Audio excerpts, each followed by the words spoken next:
वहाला भाई बहन, अज पां गीत शास्त्र जे पुस्तक जो 55मो અને 56મો ई 2 अध्याय जो अभ्यास कंदासीं। दाऊद जे आभार स्तुति जा गीत विषे सीखी रहिया हुआसीं। अॼु 52 થી 55 अध्याय में दाऊद साउल नूं लिखंदो फिरंदो हो, तॾहिं ही 4 गीत लिखे में आया। 3 गीत विषे पां सीखी विया आहियूं। अॼु चौथे गीत जो एतिरे 55वें अध्याय जो अभ्यास करींदासीं। 55मो अध्याय ने तंहिंजी पहली ने 2 कलम कुरचेती सुणो। गीत शास्त्र 55 ने पहली ने 2 कलम। हे ईश्वर, मुझी प्रार्थना ते कन धर ने मुझी याचना विनंती नूं लिकी न वन। मुझी गाल ते ध्यान ॾेई जवाब ॾे। आऊं ॾुख जे कारणे असांतियां ने जोरां तो। पां गए कार्यक्रम में नेरियो कि दाऊद राजा पंहिंजे प्राण के ईश्वर जे हथ में सौंपे थो, वरी पंहिंजे बचाव लाइ ईश्वर ते भरोसो रखे थो, ईश्वर के प्रार्थना करे थो। ही 2 कलम में दाऊद फिरी थी ईश्वर के विनंती करे थो। दाऊद पिंड ॾुख में वो, इन जे मन में अशांति हुई। पिंड के शांति मिले ने ईश्वर जी शांति जो अनुभव करी सघाजे, तंहिं लाइ ईश्वर के चए थो कि ध्यान ॾेई ने मूंखे जवाब ॾे। पंहिंजी प्रार्थना जो जवाब सुणे लाइ दाऊद राजा तकड़ो हो। मित्र, पंहिंजे जीवन में पां जॾहिं प्रभु खे विनंती कयूं था, प्रार्थना कयूं था, तॾहिं पांखे पण कहिड़ी तालावेली अने तकड़ थिए थी कि प्रभु मुंहिंजी इच्छा प्रमाणे कॾहिं कई। पर पांखे हमेशह ईश्वर जी इच्छा के ध्यान में रखीने वीचार कयो खपे। हाणे सुणो गीत शास्त्र 55 अध्याय ने 3 कलम। दुश्मन जे आवाज जे कारणे ने बूंदे जे जुल्म से आऊं ॾुखी थियां, की का हू मूं ते अन्याय करेला दोष रखे था ने गुस्से से मूंखे सताइए था। दाऊद राजा इन जे दुश्मन जे कारणे ॾुखी हो। दाऊद राजा ते अन्याय करे जो आरोप रखे में आयो हो। मित्र, पां 54वें अध्याय में नेरियो कि दाऊद राजा ईश्वर जे पराक्रम से न्याय करेला ने ठरेला चए थो। पंहिंजो न्याय वो तंहिं दाऊद ख़ातिरी से चई सघियो जॾहिं दाऊद जा दुश्मन दाऊद ते आरोप रखंदा हुआ। तंहिं दाऊद घणे ॾुखी हो। 55मो अध्याय ने 4 ने 5 कलम सुनो। मुझे दिल से मूंखे घणे पीड़ा थिए थी, मूंखे मरण जो घणे द्रा लॻे थो। आऊं त्रास से ध्रुबा थो ने आऊं द्रा से घेरायलो आहियां। मित्र, हिन 2 कलम से जणाजे थो कि सचई दाऊद जो जीवन जोखम में हो। वरी हिते जणाए प्रमाणे ऐं जाणी सघंदा कि दाऊद केतिरे ऊने ॾुख जे ने ॾुख में डुबल हो। पंहिंजे जीव जो उद्धार ईश्वर करे वारा आहीं। उहो जाणे छता दाऊद जणाए थो कि इनखे मरण जो द्रा लॻे थो। मित्र, आंखे थींदो कि दाऊद आभार स्तुति जो गीत दाऊद जे गीत से भरियलु आहे, पण 4 में जा ही हिकिड़ो गीत आभार से भरपूर आहे। हिन गीत जो मुद्दो नेरियूं त आभार जे गीत जहिड़ो न आहे, पर इन जी केतिरी कलम में ईश्वर पर जो आभारी हृदय प्रगट थिए थो। 55मो अध्याय ने 6 થી 8 कलम। वरी आऊं चयो कि मूंखे कबूतर वारी जी पख वे त कहिड़ो खासो कि आऊं परिया वञी ने आराम कयां। आऊं छिटो वञी ने अरेणे में वासो कयो हो। वाह जे आवाज से ने तूफान से भजी ने आऊं जपाटे आश्रय स्थाने वञी ने पुगो हो। हिन कलम में जणाए प्रमाणे दाऊद राजा एतिरो ॾुख में वो कि पंहिंजी हालत में जा मुक्त थियला मन में कहिड़ा वीचार करे थो उनेरियो। दाऊद राजा इच्छंदो हो कि इनके कबूतर वारे जी पख वे त कहिड़ो खासो हो कि इनसे उॾीने उहो घणे छिटो वञी ने उते आराम करे, घणे छिटो वञी ने उहो उते आराम करे। ही मिड़े मुश्किल ई दाऊद राजा के वावे जोड़े जहिड़ी लॻंदी हुई। तंहिं लाइ वावा जोड़े नूं बचेला उहो सलामत जॻह ते वञेला मंगदो हो। मित्र, दाऊद राजा हिकिलो न पर पंहिंजे मीणी जे जीवन में जॾहिं मुश्किल ई अचे तॾहिं जपाटे इन में जा छुटकारो मेળવેला इच्छूं था।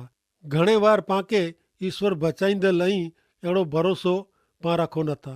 जॾहिं ईश्वर जे जवाब में मोड़ो थिए थो तॾहिं मनुष्य मात्र में अविश्वास अचे थो, पण विश्वास साथे जीवन में धीरज रखई खपे। 55मो अध्याय 9 થી 11 कलम। हे प्रभु, उन्हीं जी जब में भागला पाड़ी ने उन्हीं जो नाश कर, की का आऊं नगर में बलात्कार ने झगड़ा थींदे ॾिठा आहीं। उहो लगातार उन्हीं जी राग में आटा मारीअ था ने उन में बूंढाई ने नुक़सान चालू रहियो आहे। उन्हीं विच बूंढाई आहे, ज़ुल्म ने ठगाई उन्हीं जी वाट में जा खिसे नथा। मित्र, दाऊद राजा हिते पंहिंजे दुश्मन जा जीवन विषय फरियाद करे थो, कारण दाऊद जा दुश्मन न्यायी ने प्रमाणिक न हुआ। उन्हीं जे जीवन में, घर में, नगर में चारे बाजू भूंडाई फैलायेली हुई। वो अन्यायी हुआ। दाऊद राजा मथे अन्याय तरीके जो आरोप रखियो हो। दाऊद जे अति दुख जो कारण 55वें अध्याय जी 12 થી 14 कलम में जणाए में आयो है। सुनो गीत शास्त्र 55 अध्याय 12 થી 14 कलम। की क मूते आरोप रखदल दुश्मन नवो उता मुनु सहन न थई शक्यो हो। मुँ विरुद्ध लड़ाई करींदल ऊ दुश्मन न हो। एड़े नुता आऊं लेकाई रही सक्यो हो, पण ऊ तू जई। तू जोको मुझे सरखे दरजे जो माड़ू, मुझे दोस्त ने मुझो दिलदार मित्र, पा हिकड़े बे साथे सुख में खिलदा हुआसीं। वरी लोक जे टोरे भेरा देव जे मंदिर में वेंदा हुआसीं। साउल ऊ दाऊद राजा जो दुश्मन हो, अहिड़ो पां जाणो था, कारण ऊ पां अगाऊ अध्याय में सीखी विया आहियूं। जॾहिं दाऊद चए थो साउल मुझो दुश्मन न हो पण मित्र हो। 13वीं कलम में साउल ला दिलो जान दोस्त ने मित्र अहिड़ा शब्द वापरे में आया आहिनि। 14वीं कलम दाऊद ने साउल जी मित्र तरीके जी साक्षी रूप कलम आई। पंहिंजो दिलदार मित्र दाऊद जो जीव गिनिला फिरंदो हो, तंहिंला मित्रता जो संबंध टुटी पियो हो। वरी दाऊद जो मित्र दाऊद जो दुश्मन बनियो हो, तंहिंला दाऊद खे अतिशय दुख थींदो हो। दाऊद जे दुख जो कारण इन जी साउल साथे जी मित्रता हुई। हाणे अॻियां नेरियूं कार्यक्रम में अॻियां वधंदे गीत शास्त्र 55 अध्याय 15 થી 17 कलम। उन्हीं ते मरण ओचिंतो अचे ऊ जीराज नरक में उतरी वञे। की क बूंढाए उन्हीं जे घर में, हा उन्हीं जे हृदय में आए। आऊं त ईश्वर के पुकार करींदो, एतिरे ईश्वर मुझो तारण करींदा। सांझी जो, सवार जो ने बपोर जो ऐं ॾुखी नम्र थींदो, ऊ मुझो सॾु सुणंदा। दाऊद राजा इन जे दुश्मन जो न्याय करेला ईश्वर के प्रार्थना करे थो। दाऊद राजा चए थो आऊं ईश्वर के पुकार करींदो क ऊ मुझो बचाव करे, पर मुझे दुश्मन जो नाश करे। ईश्वर वटे नम्र ॾुखी थईने दाऊद राजा विनंती करे थो। वरी इन जा दुश्मन मौत जे मुंहं में धकेलाए वञे अहिड़ी इच्छा रखे था। कारण साउल जे हृदय में बूंढाई हुई, तंहिंला दाऊद राजा पंहिंजो मित्र दुश्मन थियो हो इन जो प्राण गनेला श्राप ॾे थो। मित्र जी साउल दाऊद जो मित्र हो पण ऊज दाऊद जो दुश्मन थियो। इन ज प्रमाणे शैतान माण्हू जो मित्र बने थो, तंहिं पोइ ऊज माण्हू जे जीवन जो दुश्मन बनी वञे थो। दाऊद जी ही हालत में ईश्वर हिकिड़ा छोड़ायला शक्तिमान हुआ। माण्हू जो वॾो दुश्मन शैतान आहे। इन थी छोड़ायला मात्र ईश्वर शक्तिमान आहे।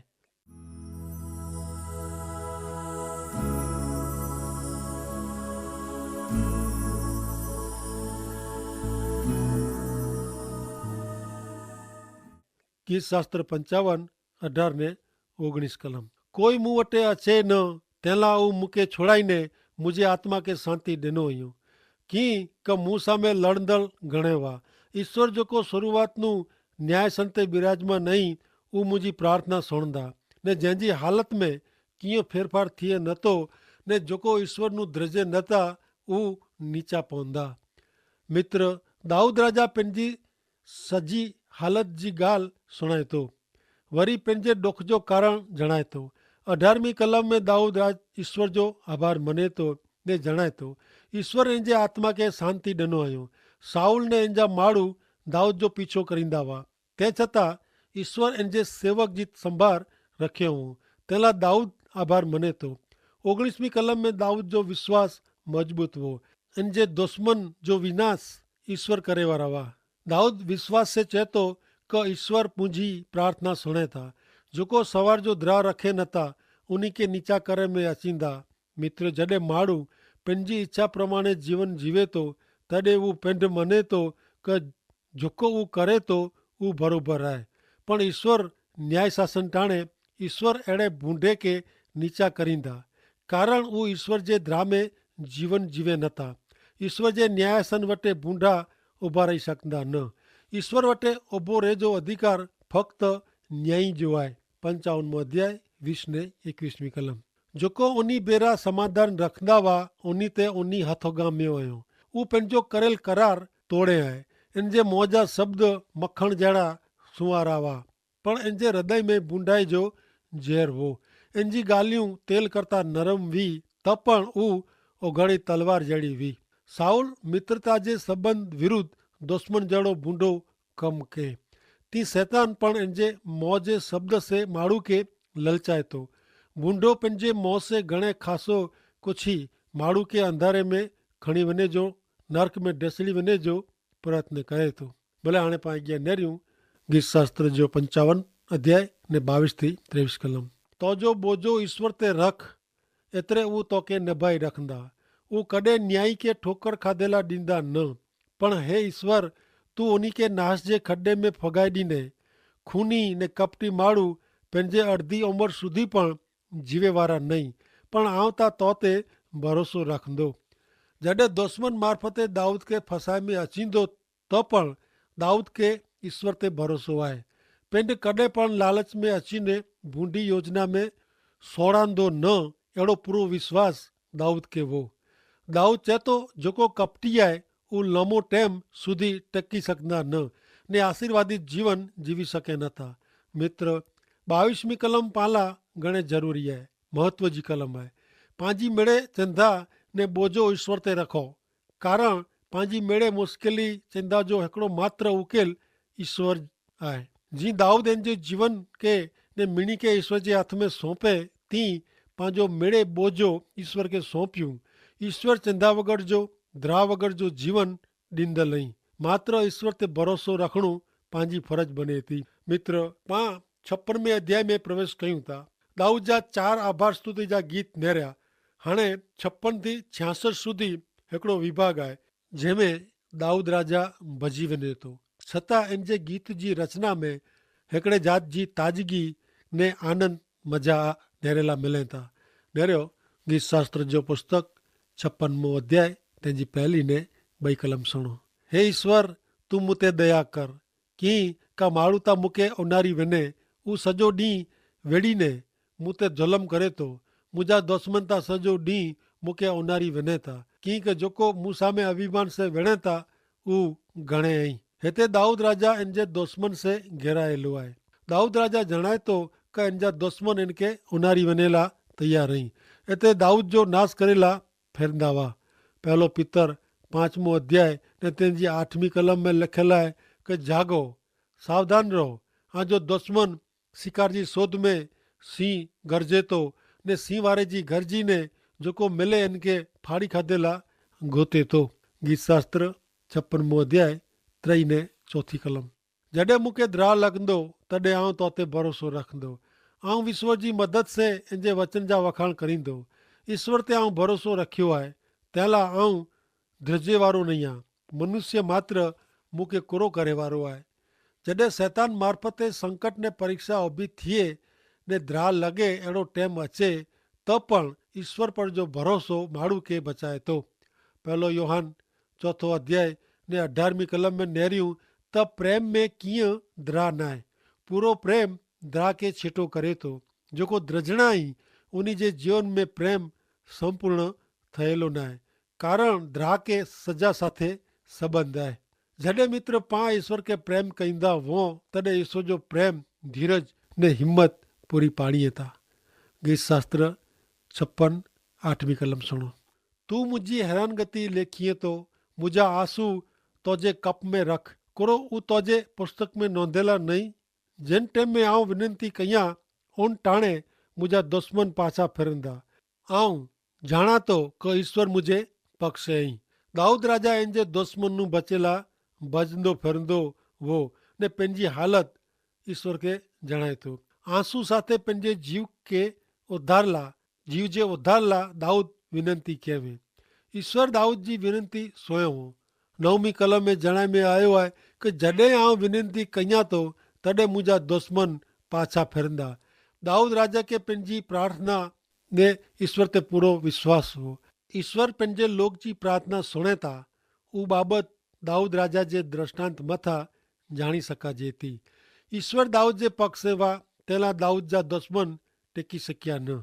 मित्र जॾहिं अहीं ईश्वर ते विश्वास रखी विनंती करियो था तॾहिं ईश्वर पंहिंजे जवाब में आजे दुश्मन खे परिया कईं था। प्रार्थना से मुश्किल संजोग में जा छुटकारो मेળવી सघिजे थो। जॾहिं ईश्वर पंहिंजा पक्ष जा वेह त शैतान पां वटि ऊभो रही सघे नथो। अॻियां नेरियूं गीत शास्त्र जे पुस्तक जी 56 अध्याय जी 10 થી 13 कलम। ईश्वर जी मदद से आऊं इन जे वचन जी स्तुति भक्ति करींदो। यहोवा जी मदद से आऊं इन जे वचन जी स्तुति करींदो। ईश्वर ते आऊं भरोसो रखियो आहे। आऊं धिरिजे वारो नहीं आहियां। माण्हू मूंखे कुरो करे वारो आहे। हे ईश्वर, आऊं तुंहिंजी मानता रखी आहे। आऊं तोखे स्तुति जा अर्पण चढ़ाईंदो। आऊं ईश्वर वटि जीवन जे अजवारे में हलां तंहिं लाइ तूं मुंहिंजे आत्मा खे मरण नू बचाए आहे। कुरो मुंहिंजे पग खे तूं लथड़िया तॾहिं बचाए न आहे। 10वीं कलम में दाऊद राजा जे हृदय जो आनंद ज़ाहिर थियलो नहरेला मिले थो। ईश्वर पंहिंजो वचन पारीअ था, तंहिं लाइ दाऊद खे बचाईंदे उन जो वचन सिद्ध करी वतायो। तंहिं लाइ दाऊद राजा चए थो, आऊं ईश्वर जे वचन जी आभार स्तुति करींदो। वरी दाऊद राजा जणाए थो कि जो ईश्वर ते भरोसो माण्हू रखे त इनखे ॿियो केरु नुक़सानु करे सघे। वरी दाऊद अहिड़ो पण चए थो, आऊं ईश्वर वटि जीवन जे अजवारे में हलंदो। कारण दाऊद जे लथड़िया खेंदल पग खे स्थिर करींदल ईश्वर वाह। ईश्वर जी दया जे कारण दाऊद दुश्मन ते जीत मेળવી सघियो। दाऊद छेक मरण સુધી પહોંચી वियो। તે છતાં ईश्वर इन जे जीव खे दुश्मन जे हथ में जा છોડાયો। मित्र, ईश्वर एतिरो वॾो ने अजाइब बचाव करे त ईश्वर जे मार्गे में हलणो पंहिंजी फर्ज़ न आहे करो। सचाई मित्र, दाऊद ईश्वर जी दया सामे आभार जी लाॻणी जणाईंदे ईश्वर जे मार्ग में हलेला वचन ॾिनो। गलातीअ खे लखल पत्र तंहिंजो 5 अध्याय ने 16 कलम में पण चवनि था कि मूंखे आंखे एतिरो जो चवणो आहे, पवित्र आत्मा जे जीवन खे ॾोरीए ने ऐं आजे मानवी स्वभाव जी इच्छा खे वस न थियो। जॾहिं ईश्वर जो वचन चोखी आज्ञा ॾे तॾहिं पां पंहिंजे जीवन खे मानवी इच्छा प्रमाणे न पण ईश्वर जी इच्छा खे आधीन बनायूं। मित्र, जो पंहिंजे जीवन में ईश्वर खे पहिलो स्थान ॾींदासीं, जो पंहिंजे जीवन में ईश्वर जा वचन कमु कंदा हूंदा, जो पां ईश्वर मथे विश्वास रखियो हूंदो त पंहिंजी मिड़े इच्छा खे ईश्वर पसंदि कंदा ने उहो आशीर्वादित कंदा। कारण पां जॾहिं पंहिंजे जीवन में ईश्वर खे नज़र में रखीने जीवूं था तॾहिं पवित्र आत्मा पाण खे ॾोरे थो ने पाण खे संभारे थो कि पाण खे कोरो कहिड़ो अने कोरो न कहिड़ो। पण मूंखे आंखे एतिरो जो चवणो आहे, पवित्र आत्मा जे जीवन खे ॾोरीए ने ऐं आजे मानवी स्वभाव जी इच्छा खे वस न थियो। ई संत पाउल गलाती लोक खे अहिड़ो जणाए थो। कारण के पवित्र आत्मा जो माण्हू वटि न आहे त ॿियो मिड़े न कमु आहे। उहो गमे एटला दान ॾे, पुण्य कर्म करे, ॿिया सेवा जा कमु करे, पण पवित्र आत्मा वग़ैरह जो इन जो कमु साव निष्फળ वञे थो अने हू कॾहिं पण सफल थिए नथो। इन जा फल नथा मिले। कारण के ही गलाती लोक खे लखल पत्र जे 5 अध्याय जी 16 कलम में संत पाउल ख़ासि मुद्दो वारी ॻाल्हि जणाइए था कि पवित्र आत्मा आजे जीवन खे ॾोरीए। जो पवित्र आत्मा એટલે કે ઈશ્વર જો પાંજે જીવન કે ડોરીંदा हूंदा त पां गमे अहिड़ी जॻह में हूंदासीं त पण ईश्वर पिता पां भेरा आई। गमे अहिड़ा मुश्किल में हूंदासीं त पण पंहिंजी भेरा ईश्वर मदद करता आई। मांदगी में वो त पण ईश्वर पां भेरा आई ने पाण खे हमेशा साथ सहकार ॾिए था अने पंहिंजो हमेशा ख़ासो कईए था। अने ज़रूरु आहे पवित्र आत्मा पाण खे ॾोरे इन जी अने तंहिं माटे पाण खे ईश्वर जे वचन में विश्वास रखियो खपे। कारण के ईश्वर पिता पाण मथे केतिरो मिड़े अजाइब जहिड़ो प्रेम कयो हुयो कि पंहिंजो उद्धार थिए, पंहिंजो नाश न थिए, पंहिंजे बूंडे कर्म जो ने पंहिंजे बूंडे आचरण जो, पंहिंजे मुंहिंजे जीवन जो जेको पाण खे भोगवे जो हो उहो मिड़े ईश्वर पिता पंहिंजो सहन कयो अने पाण लाइ मुक्ति जो मार्ग खोलियो। ने अॼु जेतिरा उन खे ओळखनि था उन खे उन ईश्वर जा बालक जो अधिकार पण ॾिए था। पण उहो सत्य आहे कि जेको उन खे उन जे नां ते भरोसो रखनि था उन मिणी खे उहो ईश्वर जे बालक जो अधिकार ॾिए था। तंहिं लाइ ईश्वर पिता खे सहाय करियो कि ऐं पण प्रभु यीशु ख्रिस्त में अचो, प्रभु यीशु ख्रिस्त खे ओळखो ने उन जा वचन सुणो, ध्यानु ॾियो अने मनन करियो अने प्रार्थना करियो त अॼु पण ईश्वर जो पवित्र आत्मा आंखे ॾोरींदो अने सत्य में आंखे आशीर्वाद ॾींदो। ईश्वर पिता खे आशीष ॾियो। आमीन।